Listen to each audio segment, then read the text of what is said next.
अगर आपने जिलाध्यक्ष के अलावा भी इन्हें कोई और जिम्मेदारी लोनी वालों ने दी तो मुझे उम्मीद है कि जिलाध्यक्ष के साथ साथ उस जिम्मेदारी को भी इतने ही मजबूत तरीके से ये संभाल सकते हैं जो जिलाध्यक्ष रहते हुए उठा रहे हैं।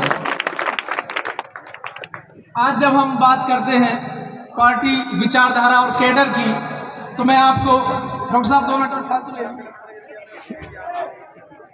अगर दीवार पर भी कोई सही बात लिख रही है तो हमें उसको एक्सेप्ट कर लेना चाहिए। अगर दुश्मन से भी कुछ सीखने की जरूरत है तो हमें सीख लेना चाहिए। जब हम भाजपा की बात करते हैं, हम उनके नेगेटिव बात करते हैं, जो वो गलत काम करते हैं हम उनका जिक्र करते हैं, लेकिन जब हम उनके कैडर की तरफ देखते हैं तो हम ये पाते हैं दिल्ली के अंदर 272 नगर निगम की सीटें हैं। जब वो नगर निगम की सीटों में अपने टोटल जितने भी उनके पार्षद होते हैं तो उनके सबके टिकट को काट कर वो नए चेहरों को टिकट देती है भाजपा। यकीन मानना, दिल्ली के अंदर जितने भाजपा के मौजूद पार्षदों के टिकट काटे और नए चेहरों को टिकट देकर उन्हें फील्ड में भेजा, तो जिनके पार्षद जो अपने आप को मजबूत समझते थे और मजबूत थे भी,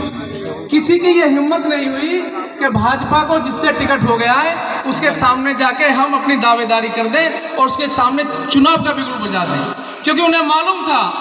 कि जो ये टिकट लेके आए हैं, ये जो वोटर हैं जिन हम वोट से जीत आए हैं, ये हमारी कम है, भाजपा की ज्यादा है। एक व्यक्ति विशेष की भी वोट बैंक होता है, लेकिन उससे भी बड़ा वोट बैंक एक पार्टी का होता है, जो पार्टी मिजाज का होता है, पार्टी मिशन का होता है। और उस मिशन को ख्याल रखते हुए जिसको भी, अब जैसे निकाय चुनाव आ रहा है तो जिसको भी पार्टी समझेंगी, बेहतर कैंडिडेट समझेंगी, यहाँ के विकास के लिए, यहाँ की एकता के लिए, उन्हीं को टिकट, मुझे उम्मीद है कि डॉक्टर साहब या दूसरे सीनियर हमारे फरीद भाई भी बैठे हुए हैं, पश्चिम में लीडर हैं, महासचिव हैं, जिनको भी फैसला करेंगे मैं समझता हूँ बेहतर ही करेंगे। और मेरी आपसे गुजारिश है कि जिनको भी वो हो जाए टिकट, उनका लबैक करना। ये आपकी जो कुर्बानी है,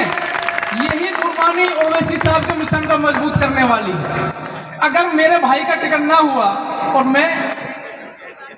मैंने इसलिए उस कैंडिडेट की मुखालफत कर दी